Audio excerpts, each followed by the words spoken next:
Shalom, shalom, peuple de Dieu, que le Seigneur soit glorifié.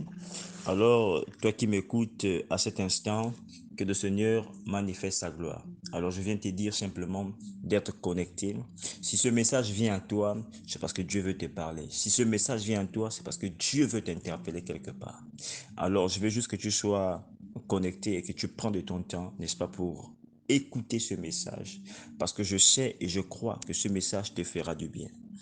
Alors, j'ai envie de partager avec toi quelque chose de bien qui va nous favoriser dans la présence de Dieu, qui va davantage nous amener à pénétrer, n'est-ce pas, là où nous avons tendance à ne pas souvent rentrer dans la présence de Dieu, car c'est très important, et nous faire sortir des choses, n'est-ce pas, qui nous retiennent encore dans le monde. Alors, la Bible nous dit dans le livre des Proverbes 26, verset 11, la Bible déclare: comme un chien qui retourne à ce qu'il a vomi, ainsi est un insensé qui revient à sa folie. Oh, bien-aimé, la Bible dit ainsi est un insensé qui revient à sa folie. Comme un chien qui retourne à ce qu'il a vomi, ainsi est un insensé qui revient à sa folie. Waouh! Amen. Alors, qu'est-ce que la Bible vient de faire pour comprendre ici? Mais j'ai envie de te dire, nous retrouvons des chrétiens au comportement des chiens, c'est-à-dire des personnes qui viennent à l'église, des personnes que Dieu a fait sortir de l'Égypte. Or, j'ai envie que tu, de par ma voix, comprends que, en fait, lorsque Dieu nous fait sortir de l'Égypte, c'est parce que l'Égypte, en fait, n'est pas notre lieu de repos. Mais il y a tellement de personnes, n'est-ce pas, qui aiment l'Égypte, et même quand Dieu lui fait sortir de l'Égypte, il veut toujours repartir à son lieu de souffrance.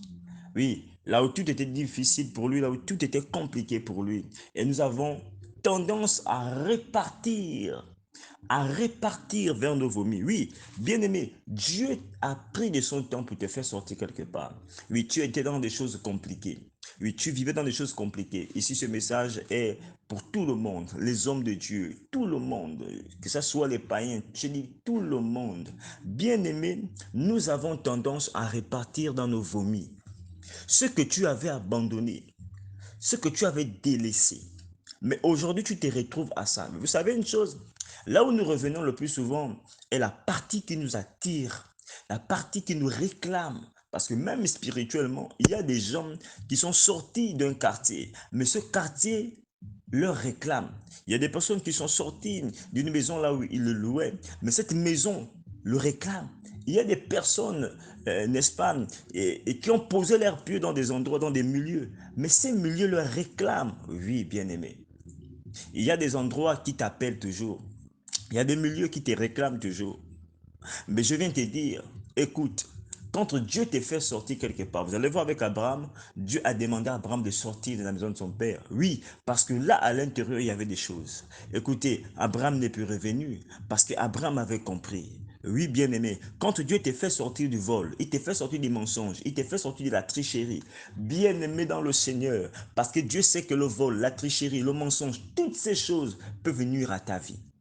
Oui, ah, écoute, la Bible dit, celui qui pêche, pêche contre son corps, pêche contre son corps. Donc même notre corps, n'est-ce pas, dans le péché, il y a beaucoup de possibilités que notre corps puisse connaître des choses terribles.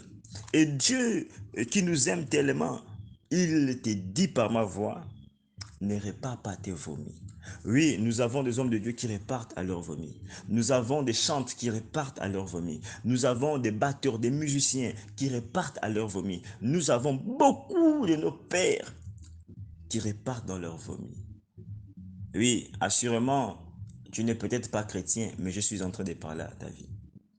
Oui, même dans le monde, il y a beaucoup de personnes qui ont abandonné des choses, mais qui sont reparties. Il y a des gens qui sont repartis à leur vomi, dont ça faisait plus de 5 ans, 10 ans, mais ils sont morts dans ça. Écoutez, ce que tu vomis un temps est ce qui pouvait te tuer. Et lorsque tu vas repartir à tes vomis, lorsque tu vas repartir à l'Égypte, ne sachant pas, parce que l'Égypte t'a tenu vraiment, captif depuis un bon bout de temps. Et c'était difficile pour toi de sortir, mais Dieu, par son amour, il t'a fait sortir. Mais toi, tu as toujours un regard vers l'Égypte.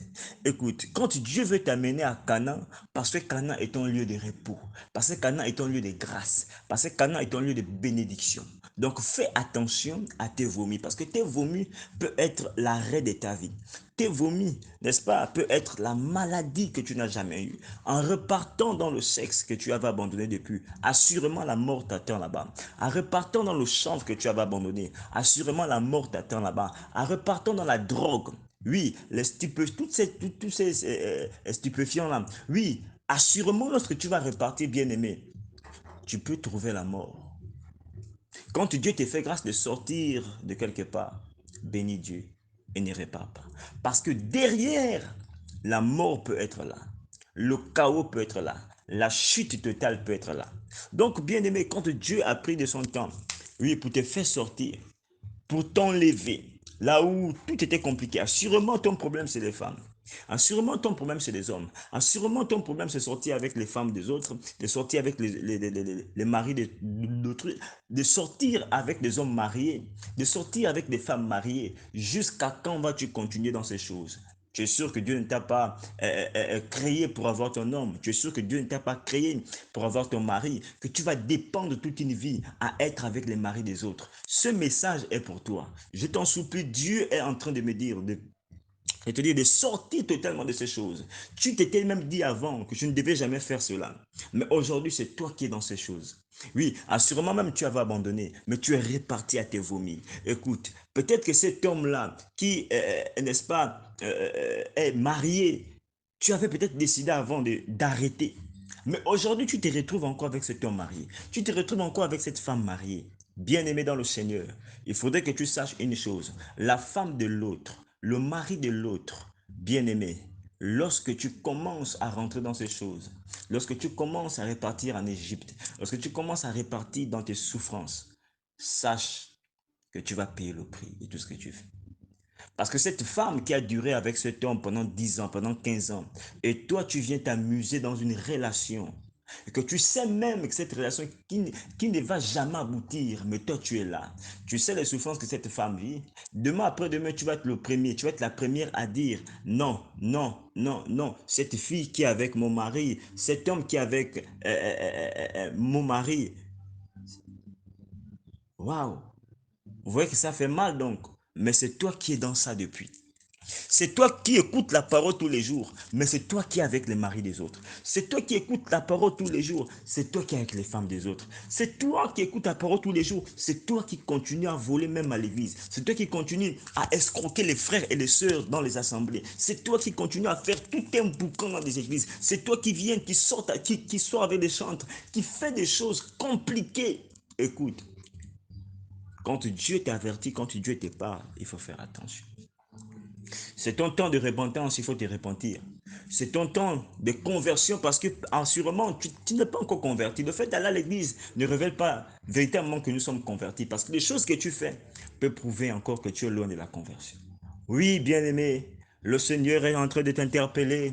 Est-ce que tu vas rester là? Est-ce que tu vas changer? Oui, ça fait combien de temps tu es dans le vin? Ça fait combien de temps tu es dans le vin? Ça fait combien de temps tu es dans les dépenses? Combien de temps tu dépenses? Mais regarde autour de toi, tu n'as pas encore construit. Ton travail, tu es dans des shows tous les jours. Bien aimé, c'est chaud. Depuis que tu es dans ces choses, qu'est-ce que ça quel est le diplôme que tu as reçu dans ça? Est-ce que tu ne peux pas te stabiliser? Est-ce que tu ne peux pas construire ta vie à un moment donné?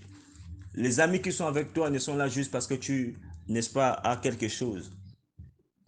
Parce qu'ils doivent te ruiner. Tu travailles depuis des années, mais tu as du mal, l'esprit, à poser une pierre. Oui, effectivement. Comment vas-tu poser une pierre si c'est toi qui as plusieurs copines et pourtant tu as une femme à la maison? C'est toi qui es dans des relations compliquées et pourtant tu es un homme à la maison. Comment veux-tu la stabilité? Et tu viens à l'église tous les jours, tu pries, Seigneur, donne-moi ceci, accorde-moi la grâce, je veux me marier. Dieu ne peut pas permettre à ce que tu puisses te marier parce qu'en fait, tu es dans plusieurs relations. Tu es avec cet homme. Mais Dieu sait dans le secret ce que tu fais dehors. Dieu sait dans le secret tout ce que tu fais autour de toi. Tu es avec cette femme. Mais Dieu te connaît. Il sait. Ce message est pour toi. et te dire, arrête. Aujourd'hui, tu t'es converti, tu t'es donné au Seigneur. Tu as dit que Seigneur, c'est fini. Aujourd'hui, je m'abandonne à toi. Mais toi-même, essaie de regarder ce que tu fais. Les vomis peuvent te tuer. Les vomis que tu vas avaler là peut te tuer. Tu sais que tu as un désir qui te réclame. Tu as quelque chose que tu faisais avant qui ne cesse de revenir à chaque fois. Attention, attention, attention. Parce que la mort est peut-être là. Il faut avoir une vision et de rester dans ce que Dieu veut que tu sois. Et quand tu sors de quelque part, sors totalement. Oui, sors totalement. Parce qu'il y a des relations qui peuvent même te tuer. Sors totalement. Mais ne repars pas en Égypte. Je te dis, l'Égypte n'est pas ton lieu de repos. L'Égypte était ton lieu de souffrance. Tu as mis du temps dans la galère. Tu as mis du temps dans la souffrance. Dieu t'a permis d'avoir un travail. Fais attention. Parce que lorsque tu vas sûrement t'amuser avec, Dieu va enlever cela. Souviens-toi des jeûnes, souviens-toi des prières, souviens-toi de tout ce que tu as fait avant, quand tu avais besoin de ce travail. Mais maintenant que tu as l'argent, c'est toi qui dis, Port-Gentil, prends-moi, Libreville, prends-moi, le Gabon, prends-moi, Mula, prends-moi. C'est toi qui es partout parce que tu as les finances. Mais quand tu n'avais pas ça, tu galérais, tu pleurais. On ne foule pas la grâce de Dieu aux pieds. Attention à tes vomis parce que quand on a maintenant, il y a des désirs qui reviennent. La Bible traite de ces personnes comme étant des insensés qui reviennent à leur folie. Il n'y a qu'un insensé qui revient à sa folie. Il n'y a qu'un insensé qui revient à sa folie. Je dis, il n'y a qu'un insensé qui revient à sa folie. Les chrétiens au comportement des chiens, je le redis bien, des chrétiens au comportement des chiens, des chrétiens au comportement des chiens qui reviennent à leur vomi, qui n'arrivent pas à prendre conscience pendant 10 ans de conversion, qui n'arrivent pas à prendre conscience pendant 15 ans de conversion. Écoute, tu vas à beau dire, je suis baptisé, communié, etc. C'est pas ça. Il te faut la conversion. Répare à ton premier amour. Répare à ton début. Parce que Dieu réclame cela. Dieu veut que tu abandonnes totalement ces choses et que tu, pendant ce temps, te donnes au Seigneur et oublie toutes ces choses-là. Oublie tes vomis. Tu n'es pas un chien pour revenir à tes vomis à chaque fois. Il n'y a qu'un chien, un insensé qui revient à ses vomis à chaque fois. Un insensé oublie la grâce que Dieu l'a donnée. Un insensé oublie les faveurs que Dieu lui a données. Et il répare à ses vomis. Il répare à ses vomis. Et il le fait avec amour. Que cela ne soit pas ton partage au nom de Jésus. Je parle à une nouvelle génération. Je parle aux personnes qui ont compris. Je parle aux personnes qui veulent rentrer dans la conversion véritable. Des personnes qui veulent abandonner totalement. Aux personnes qui ne veulent plus revenir par ma prière, au son de ma voix, que l'onction de Dieu tombe sur toi de là où tu es. Au son de ma voix, que la grâce de Dieu pénètre les parties en toi que tu sais qu'elles sont faibles, que la puissance de Dieu te rend capable de lutter contre le péché, que la puissance de Dieu te rend capable de lutter contre toutes ces choses-là qui sont autour de toi. Tu es une grande personne, c'est pourquoi tu vis assurément des persécutions. Tu es une grande personne, c'est pourquoi tu vis assurément des oppressions. Mais ne te laisse pas engloutir par ce que tu sais qui t'avait déjà englouti avant. Oui,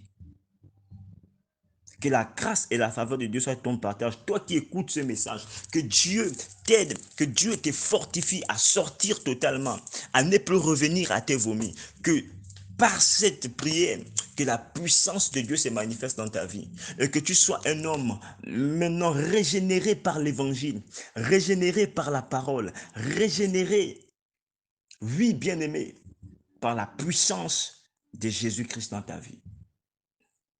Et que le Dieu qui commence son œuvre et qui parachève son œuvre, qui parachève ton œuvre dans ta vie, et qui t'amène à comprendre le Proverbe 26 au verset 11, qui t'amène à comprendre que lorsqu'on sort de l'Égypte, c'est que l'Égypte n'est pas un lieu de repos pour moi.